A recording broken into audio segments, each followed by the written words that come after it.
যে ডাক্তারাই সবচেয়ে unhealthy lifestyle follow করে আসলে আমাদের ক্ষেত্রে এটা আর মানসিক চাপ সুইসাইড এগুলা সাম্প্রতিক সময়ে অনেক বেড়েছে। মানসিক সমস্যা needs to B addressed. Medical স্টুডেন্টরা মানসিক চাপে ভোগে কিনা এটা আসলে এক কথায় বলতে গেলে হ্যাঁ, আর আমি এটাও বলতে পারি যে আমাদের মতো আসলে মানসিক চাপে খুব কম প্রফেশনের মানুষরাই ভোগে। অ্যান্ড আপনারা শুনে থাকবেন যে ডাক্তারাই সবচেয়ে আনহেলদি লাইফস্টাইল ফলো করে আসলে আমাদের ক্ষেত্রে এটা সত্যি। আর মানসিক চাপ সুইসাইড এগুলা সাম্প্রতিক সময়ে অনেক বেড়েছে, অনেকগুলো রিজন আছে। এটা আপনি সোশ্যাল অনেক রিজনস বলতে পারেন, আমাদের অ্যাকাডেমিক্স অ্যান্ড কারিকুলামস এগুলাও আছে।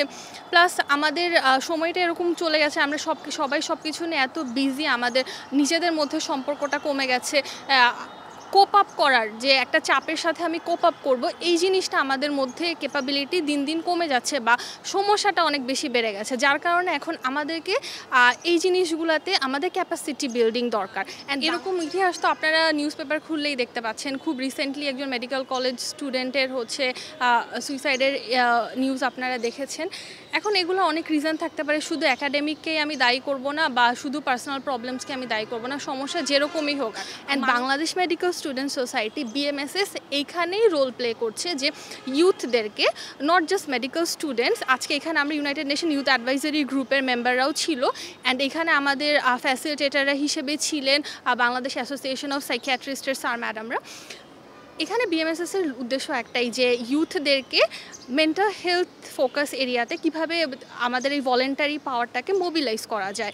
অ্যান্ড সেটা সূত্র ধরেই আজকে আমরা এখানে এসেছি। আমরা এখানে মত বিনিময় হয়েছে, আমাদের স্যার ম্যাডামদের কথা শুনলাম এবং আমরা পলিসি রিফর্মের জন্য কিভাবে করা যায়, যেমন আমাদের এখানে আজকে সবচেয়ে বেশি সবাই যেটা মত দিয়েছে যে প্রতিটা মেডিকেল কলেজে মেডিকেল স্টুডেন্টদের একটা mental health peer support group তৈরি। আমরা সবাই কোনো না কোনো ইনস্টিটিউশনের সাথে জড়িত, তো আমরা নিজেদের ইনস্টিটিউশনে যদি একটা পিয়ার সাপোর্ট গ্রুপ ক্রিয়েট করতে পারি, যারা অ্যাটলিস্ট কন্ট্যাক্ট পারসন হিসেবে প্রথমে সাজেশন দিতে পারবে যে কোনো ধরনের চাপে আমরা কিভাবে মোকাবেলা করব, যে এইটুকু হচ্ছে প্রথমে কয়েকজনকে ট্রেনিং দিলাম, ওরা কয়েকজনকে ট্রেনিং দিল, এভাবে সার্কেলটা বড় করা। কারণ একসাথে পুরো বাংলাদেশকে একসাথে ট্রেন আপ করার মতো ক্যাপাসিটি বা সময় বা বলবো যে ফাইন্যান্সিয়াল সাপোর্ট কোনোটাই আমাদের নাই। তো এই ভলেন্টারি অর্গানাইজেশনগুলাই হচ্ছে শক্তি, যে বিভিন্ন মেডিকেল কলেজেস অ্যান্ড ইউনিভার্সিটিজে সবাই এরকম পিয়ার সাপোর্ট গ্রুপ ক্রিয়েট করে মানসিক সমস্যা নিডস টু বি অ্যাড্রেসড।